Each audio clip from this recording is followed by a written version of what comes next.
ఈ దిన వాగ్దానము కీర్తన 22వ కీర్తన 3వ వచనం. నీవు ఇజ్రాయేలు చే స్తోత్రం మీద ఆసుడనై ఉన్నావు. ఈ యొక్క భక్తుని యొక్క అనుభవం తన యొక్క జీవితంలో అనేక దినాలుగా ప్రార్థన చేస్తున్నప్పటికీ కూడా తన ప్రార్థనకు దేవుడి దగ్గర నుంచి జవాబు లేనిదిగా, దేవుడు మౌనంగా ఉంటున్నవాడుగా, ఆయనకు ఉత్తరం ఇయ్యలేనివాడుగా ఇలాంటి అనుభవం గుండా వెళ్తూ వస్తొచ్చాడు. అయినప్పటికీ కూడా విశ్వాసంతో తర్వాత వచనంలో నమ్మకంతో దేవుని కొరకై ఏం చేస్తున్నాడనే విషయాన్ని ఈ కీర్తనలో మనం చూస్తుంటున్నాం. దేవుడు మన జీవితంలో కొన్ని పరిస్థితుల్లో మనం ప్రార్థించేటప్పుడు కూడా జవాబు ఇవ్వకపోయినప్పటికీ కూడా ఈ యొక్క అనుభవం మనకు అనుభవంగా ఉండాలని కోరుతుంటున్నాడు.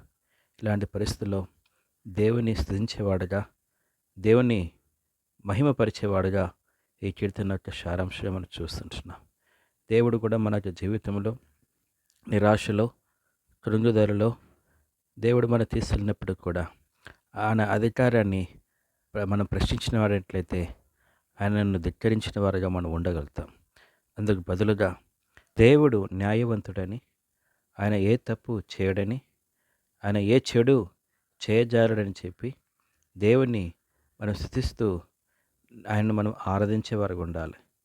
మన యొక్క జీవితంలో దేవుణ్ణి కూడా మనము అనేకసార్లు సందేహించేవారు ఉంటాం.